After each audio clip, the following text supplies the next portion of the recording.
Espanya, per ser Espanya, ha d'impedir que Catalunya deixi de ser de Catalunya. Doncs és aquest el plantejament que faig jo en aquest llibre.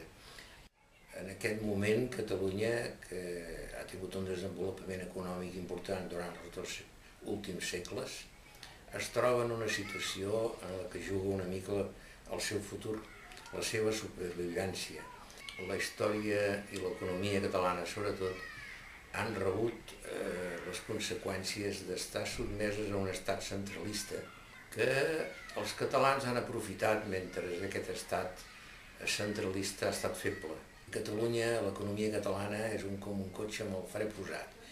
Aquest fre el posa un estat centralista, que és Espanya, que no ha entès mai el problema català, que no ha entès mai el problema cultural, però que tampoc ha entès mai el desenvolupament econòmic que hem tingut, fins que ells han agafat el relleu i el fre continua posat, de tal manera que hem de prendre alguna decisió. I per prendre una decisió hem de saber una mica on som i què ha passat i veure quin és el futur que ens pot esperar en les circumstàncies actuals.